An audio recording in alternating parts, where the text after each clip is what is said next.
Best training, zero fees, embedded systems, scholarship test ద్వారా 100% free seat సాధించండి. America based గా work చేసే Washington Post లో సంక్షోభం తలెత్తింది. ఒకేసారి ఆ సంస్థలో పనిచేసే 300 మందిని తీసేశారు. ఇది ప్రపంచవ్యాప్తంగా చర్చకు దారితీసింది. ప్రింట్ మీడియా చనిపోతుందా అనేది.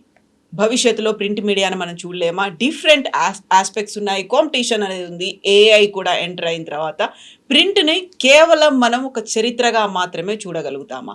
మనతో పాటుగా ఉన్నారు సీనియర్ జర్నలిస్ట్ సురేష్ కొచ్చాతిరి గారు. సార్ నమస్తే. వాషింగ్టన్ పోస్ట్ అనేది సో ఒకేసారి 300 మందిని తీసేసింది, సడన్గా తీసేసింది. బోల్డ్ అన్ని ఎఫెక్ట్స్ అనేవి ఉన్నప్పటికీ ఆ ఇంపాక్ట్ అనేది ప్రపంచం అంతా కనిపిస్తోంది. ఏం జరిగింది సార్ అసలు ఇక్కడ? మనం దానికి అర్థం చేసుకోవాలంటే ప్రింట్ జర్నలిజం అనేది ఏంటని అర్థం చేసుకోవాలి ముందు. ఒక టైంలో ప్రింట్ జర్నలిజం ఎడిటర్స్, ఓనర్స్ వాళ్ళే ఉన్నారు, అంటే పేపర్ నడిపించే వాళ్ళు ఉన్నారు. ఎడిటర్స్ లాంటి ఇప్పుడు రామ్నాథ్ గోయన్ కానివ్వండి, ఇండియన్ ఎక్స్ప్రెస్లో ఉన్నప్పుడు ఇండియన్ ఎమర్జెన్సీ టైంలో చాలా మటుకు ఫైట్ బ్యాక్ చేశారు ఆయన న్యూస్ పేపర్ ఇండస్ట్రీ నుంచి వచ్చారు. ఎంతమంది ఉన్నారు అట్లా? చాలా తక్కువ. ఎందుకంటే okay, Times of India Bennett Coleman నుంచి వచ్చి సమీర్ జైన్ ఫ్యామిలీకి వచ్చిన తర్వాత సమీర్ జైన్, వినీత్ జైన్ దగ్గర ఉంది. ఇక్కడ మన హిందూ కస్తూరి అండ్ సన్స్ వాళ్ళ దగ్గర ఉండి సరే వాళ్ళు చాలా సంవత్సరాల నుంచి నడిపిస్తున్నారు. కానీ మిగతా న్యూస్ పేపర్లు చూస్తే లాస్ట్ ఒక 30-40 సంవత్సరాలు చూస్తే న్యూస్ పేపర్లు కానీ దాని తర్వాత టెలివిజన్ ఛానల్స్ని బిజినెస్ వాళ్ళు కొనుక్కుంటున్నారు. ఏదో రియల్ ఎస్టేట్ కంపెనీయో లేకుంటే పెద్ద బిజినెస్ హౌస్ వాళ్ళు కొనుక్కుంటున్నారు. వాళ్ళకి ఒక సెల్ఫిష్ ఇంట్రెస్ట్ ఉంది దాంట్లో. ఏంటంటే నన్ను ఎవరు ముట్టలేరు అనే ఒక కాన్ఫిడెన్స్ వస్తుంది వాళ్ళకి. అది మీరు చూడొచ్చు. ఒక 1000 కోట్లు 500 కోట్లు లాసులు పోతే కూడా ఏం ప్రాబ్లం కాదు. ఈ కేసులో వాషింగ్టన్ పోస్ట్ 2013లో టేక్ ఓవర్ చేసింది Jeff Bezos, owner of Amazon. ఆయన ఇప్పుడు పర్సనల్ వెల్త్ ఒక $260 బిలియన్. ఆయన కొనుక్కున్నప్పుడు దీన్ని 200 మిలియన్ 250 మిలియన్ ఇచ్చి కొనుక్కున్నారు. ఆ టైంలో ఒక బార్గెన్ లాగా అనిపించింది అది. ఎందుకంటే చాలా ప్రెస్టీజియస్ ఒక న్యూస్ పేపర్, న్యూయార్క్ టైమ్స్ లాగానే ప్రతి సిటీ సెంట్రిక్ న్యూస్ పేపర్స్. మనలాగా టైమ్స్ ఆఫ్ ఇండియా అనగానే ఎన్నో ఎడిషన్స్ ఉంటుంది, హిందూ అనగానే ఎన్నో ఎడిషన్స్ ఉంటుంది, ఇండియన్ ఎక్స్ప్రెస్ కాగానే సౌత్ నార్త్ సపరేట్ ఎడిషన్స్ ఉంది వాళ్ళకి. కానీ వాషింగ్టన్ పోస్ట్, న్యూయార్క్ టైమ్స్ అట్లా కాదు. వాళ్ళు ఆ సిటీ సెంట్రిక్ ఉంటారు. దానికి సిటీ పేరే పెట్టుకున్నారు వాళ్ళు, New York times, Washington post, Boston globe. So city స్పెసిఫిక్గా ఉన్నారు అనమాట. సో చాలా సంవత్సరాల నుంచి దీని ఒరిజినల్ ఓనర్స్ నడిపించుకుంటూ వచ్చిన తర్వాత వాళ్ళకి ఫైనాన్షియల్ ప్రాబ్లం వచ్చినప్పుడు 200 మిలియన్ 250 మిలియన్కి జెఫ్ బెజోస్కి అమ్మేశారు. ఆయనకు ఇంకో కొత్త వెంచర్ అన్నమాట. ఆయన మనకు తెలిసిందే బ్లూ హొరైజన్ అని చెప్పి ఆయనకి ఒక స్పేస్ వెంచర్ ఉంది. ఓన్ అమెజాన్ ఉంది, అమెజాన్ వెబ్ సర్వీసెస్ ఉంది. అది కాకుండా చాలా మటుకు చిన్న చిన్న బిజినెస్ ఉన్నాయి. కానీ ఈ న్యూస్ పేపర్ తీసుకున్న తర్వాత ఆ న్యూస్ పేపర్లో ఉన్న ఎంప్లాయీస్ అందరూ లెఫ్ట్ అండ్ సెంటర్, అంటే కమ్యూనిస్ట్ వాళ్ళని చెప్పొచ్చు మనం. ఆ ఫిలాసఫీ నుంచి వచ్చిన వాళ్ళందరూ. న్యూస్ పేపర్ ఇండస్ట్రీ జనరల్లీ ఎట్లా ఉంటారు వాళ్ళు. ఇప్పుడు మారారు చాలా మటుకు. ఇప్పుడు ట్రంప్ వచ్చిన తర్వాత చూడండి చాలా మటుకు రైట్ వింగ్కి వెళ్ళిపోయారు వీళ్ళందరూ. సిబిఎస్ న్యూస్ కొనుక్కున్నారు, టిక్టాక్ ఓనర్షిప్ ట్రంప్ వాళ్ళ ఫ్రెండ్స్ అందరూ కొనుక్కున్నారు. సో మీడియా మారిపోతుంది. సో ఈ వాషింగ్టన్ పోస్ట్ ప్రాబ్లం ఎక్కడ వచ్చిందంటే ప్రతి సంవత్సరం ఆల్మోస్ట్ వాళ్ళకి $75 నుంచి $100 మిలియన్ లాస్ నడుస్తుంది. అంటే మీరు ఒక 12 సంవత్సరాలను పెట్టుకోవచ్చు. ఇప్పుడు 12 సంవత్సరాల్లో ఆల్మోస్ట్ $1,200 మిలియన్ పోయింది అనుకోండి, which is a huge amount. ఇట్లాంటి పరిస్థితుల్లో ఏ ఓనర్ నడిపిస్తారు అనేది ప్రశ్న వస్తుంది. దాంతోపాటు లాస్ట్ ఒక 2024 ఎలక్షన్స్కి 15 రోజుల ముందు వీళ్ళు కమలా హ్యారిస్ని ఎండార్స్ చేద్దామని చెప్పి పెద్ద ఒక ఎడిటోరియల్ పేజ్ తయారు చేసిండు వీళ్ళు. అది జెఫ్ బెజోస్కి తెలిసిపోయింది. అప్పుడు ఆయన ఇమ్మీడియట్ అక్కడ వచ్చి వాషింగ్టన్ పోస్ట్కి వచ్చి ఆ పేజే మార్చేశారు. సో అక్కడ ఉన్న చాలామంది జర్నలిస్ట్ కోపం వచ్చింది. ఎందుకంటే వీళ్ళందరూ డెమోక్రాట్ సపోర్టర్స్ ఉండే ఆ టైంలో. Even Trump was a Democrat technically speaking. ఒక 15 సంవత్సరాల ముందు అక్కడ Trump was not a Republican, he was a Democrat. కానీ న్యూస్ పేపర్ మీడియా ఇండస్ట్రీలో చాలామంది డెమోక్రాట్స్ సపోర్ట్ చేస్తారు. అమెరికాలో మీకు తెలిసిందే, న్యూస్ పేపర్ అనగానే వాటర్ గేట్ స్కాండల్ గుర్తొస్తుంది. ఒక పొలిటికల్ బ్రేక్ ఇన్ జరిగింది. అప్పుడు క్యాంపెయిన్ హెడ్ క్వార్టర్స్లో దూరి అక్కడున్న పేపర్లను ఎత్తుకెళ్ళింది వాటర్ గేట్ బిల్డింగ్ నుంచి. చాలా పెద్ద స్టోరీ అది. దాంతో నిక్సన్ డౌన్ అయిపోయారు. కంప్లీట్ పొలిటికల్ ఎస్టాబ్లిష్మెంట్ యూఎస్లో మారిపోయింది. కానీ లాస్ట్ ఒక 10 సంవత్సరాల్లో యూఎస్ న్యూస్ పేపరే మారిపోయింది మనలాగానే. కోవిడ్ వచ్చినప్పుడు మన దగ్గర మీకు గుర్తుండే కవిత గారు దట్ న్యూస్ పేపర్ హ్యాబిట్ అనేది లేదు. చదవడం చాలా తక్కువైపోయింది. ఎవరు చదవరు న్యూస్ పేపర్. పాసిబ్లీ ఎప్పుడు చెప్తుంటాను, ఈ 50-60s ఉన్న వాళ్ళే last generation news paper readers. ఇప్పుడున్న జెన్జీ చూడండి, వాళ్ళు అసలు న్యూస్ పేపర్ అన్న ఒక పేజ్ కూడా వాళ్ళు ముట్టరు. వాళ్ళు ఇంట్లో సబ్స్క్రైబ్ చేసుకోరు. వాళ్ళు సపరేట్గా ఉంటున్నప్పుడు అమ్మ నాన్నతో ఉంటే ఓకే, కానీ ముట్టరు. వాళ్ళ దగ్గర అడిగితే మాకెందుకు అంటారు. కాలేజ్కి వెళ్తున్న అబ్బాయిల అమ్మాయిల దగ్గర అడగండి. నేను చాలా కాలేజెస్ లెక్చర్స్ ఇస్తాను, ఫస్ట్ అదే అడుగుతాను. పేపర్ చదువుతారా? నాట్ ఈవెన్ 1% పేపర్ చదువుతున్నారు. ఎందుకంటే వాళ్ళ హ్యాబిటే మారిపోయింది. వాళ్ళ న్యూస్ పేపర్ అనేది మాకు ఇంట్రెస్ట్ లేదు, పాలిటిక్స్ అనేది మాకు ఇంట్రెస్ట్ లేదు.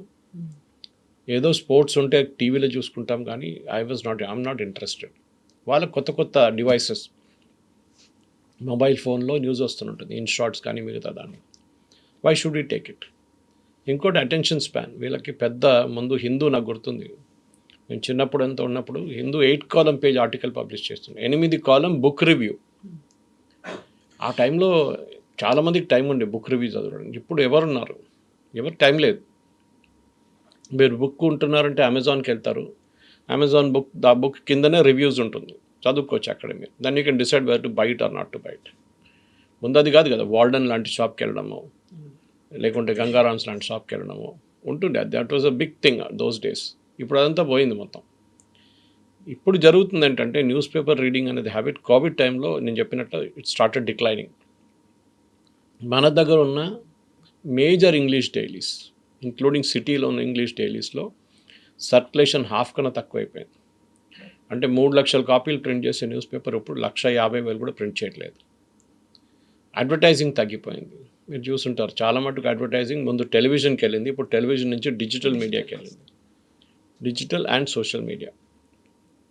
అట్లాంటి పరిస్థితుల్లో ఒక న్యూస్ పేపర్ నడిపించాలంటే ఎట్లా? ఫర్ ఎగ్జాంపుల్ ఒక 24 పేజీల న్యూస్ పేపర్ ప్రింట్ చేయాలంటే అప్రాక్సిమేట్లీ ఒక 160 నుంచి 170 రూపాయలు ఖర్చు అవుతుంది ఆ న్యూస్ పేపర్ వాళ్ళకి. 24 పేజీల ఒక న్యూస్ పేపర్ ప్రింట్ చేయాలంటే మన డోర్ స్టెప్కి వచ్చినప్పుడు 5 రూపాయలకి అమ్ముతారు. నాట్ ఈవెన్ 10 రూపీస్ ఉంటుంది. ఎట్లా మళ్ళీ వాళ్ళ గ్యాప్ ఎట్లా బ్రిడ్జ్ చేస్తున్నారంటే అడ్వర్టైజింగ్. క్లాసిఫైడ్స్ ఉండొచ్చు, ఇల్లు అమ్ముతున్నారో కొంటున్నారో, మ్యాట్రిమోనియల్ ఉండొచ్చు, సండే రోజు చూస్తుంటారు మీరు పెళ్లి గురించి, రియల్ ఎస్టేట్ ఉండొచ్చు. అది కాకుండా చాలా మటుకు రెగ్యులర్ అడ్వర్టైజింగ్ ఉంటుంది. ఇప్పుడు మీరు చూస్తుంటారు ఫుల్ పేజ్ యాడ్లు వస్తుంటాయి చాలా న్యూస్ పేపర్స్లో. మీరు అనుకుంటారు అరే ఇంత డబ్బులు ఖర్చు అవుతుంది మార్కెట్లో అంటే కాదు. అడ్వర్టైజింగ్ అనే కాన్సెప్ట్ మారిపోయింది. ముందు నేను మీడియాలో పనిచేస్తున్నప్పుడు, నేను 1989లో మీడియాలో జాయిన్ చేశాను, టైమ్స్ ఆఫ్ ఇండియా బెంగళూరు. 89-90 అనుకోండి. అప్పుడున్న మీడియా ఇప్పుడున్న మీడియా కాదు. అప్పుడు మీరు క్లయింట్ దగ్గర వెళ్ళి వాళ్ళు అడ్వర్టైజింగ్ కోసం ట్రై చేస్తున్నారు, జ్యువెలరీ షాప్ ఉండొచ్చు, సారీ షాప్ ఉండొచ్చు, రియల్ ఎస్టేట్ ఉండొచ్చు. మీరు వెళ్ళి మాట్లాడతారు, వాళ్ళు ఏమంటారు మా దగ్గర ₹1 కోటి ఉంది, లేకుంటే 2 కోట్లు ఉంది, ఒక కంప్లీట్ ఇయర్ ప్లాన్ మేము వేసుకున్నాం, జనవరి, ఫిబ్రవరి, మార్చ్ చేంజ్ అయిపోతున్నాను. Okay, very good. వీళ్ళు ఏజెన్సీ అంటారు. సో ఏజెన్సీతో మాట్లాడతారు, ఓఎండం ఉండొచ్చు, హెచ్టీ ఉండొచ్చు, ఆర్కే స్వామి ఉండొచ్చు. వాళ్ళతో మాట్లాడితే వాళ్ళు ఏమంటారంటే మేము ఇంత కేటాయిస్తున్నాం న్యూస్ పేపర్. ఆ టైంలో టెలివిజన్ ఎక్కువ లేకుంటే, so majority expenditure news paper and మ్యాగజైన్స్కి వెళ్తుండే. ఒకటి మ్యాగజైన్స్లో కూడా స్పెషలైజ్ మ్యాగజైన్స్ ఉంటుండే. ఫర్ ఎగ్జాంపుల్ ఎవరైనా ఇండస్ట్రీలో ఉన్న వాళ్ళు ఇండస్ట్రియల్ మ్యాగజైన్స్ చూస్తారు, వేరే జనరల్ ఉన్నవాళ్ళు జనరల్ బిజినెస్ టుడే, బిజినెస్ వరల్డ్కి వెళ్తారు, ఇండియా టుడే లాంటి మ్యాగజైన్స్కి. దాని న్యూస్ పేపర్ కాబట్టి న్యూస్ పేపర్కి వెళ్తారు. న్యూస్ పేపర్లు కూడా వాళ్ళు స్పెసిఫిక్గా పొజిషన్ చూసుకుంటారు, పేజ్ 3 ఫ్రంట్ పేజో ప్రీమియం చేయాల్సి వస్తుంది అన్నమాట. ఈ పరిస్థితి నుంచి ఇప్పుడు మారిపోయింది. ఇప్పుడు అందరూ మీడియా బయింగ్కి వచ్చేసారు. క్రియేటివ్ ఏజెన్సీ సపరేట్ అయిపోయారు, బయింగ్ సపరేట్ అయిపోయారు.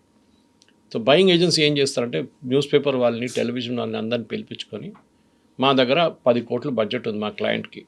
మా క్లయింట్ ఏమంటున్నారంటే మా టర్న్ ఓవర్ 100 కోట్లు ఉంది, దాన్ని 150 కోట్లు చేయాలి. That responsibility of the agency. 100 కోట్ల బంగారం అమ్ముతున్నాం, మాకు ఈ సంవత్సరం 150 కోట్లు అమ్మాలి. ఏం క్యాంపెయిన్ సజెస్ట్ చేస్తారు? మా దగ్గర బడ్జెట్ ఉందంటారు క్లయింట్. ఏజెన్సీ ఏం చేస్తారంటే వాళ్ళు డిటర్మైన్ చేస్తారు ఈ న్యూస్ పేపర్కి ఎంత రీడర్షిప్ ఉంది, ఈ మ్యాగజైన్కి ఎంత రీడర్షిప్ ఉంది, ఈ టెలివిజన్ ఛానల్కి ఎంత వ్యూవర్షిప్ ఉంది. న్యూస్ పేపర్ అయితే మాకు ఒక సర్వే ఉండే కానీ నేషనల్ రీడర్షిప్ సర్వే అని. దాంట్లో చాలా క్లియర్గా మీ ప్రొఫైల్ చెప్తారు. ఇంతమంది A1 A2 కేటగిరీలో ఈ పేపర్ చదువుతున్నారు. A1 A2 అంటే పోస్ట్ గ్రాడ్యుయేట్ ప్లస్ 1 lakh, ఆ టైంలో 1 lakh శాలరీ.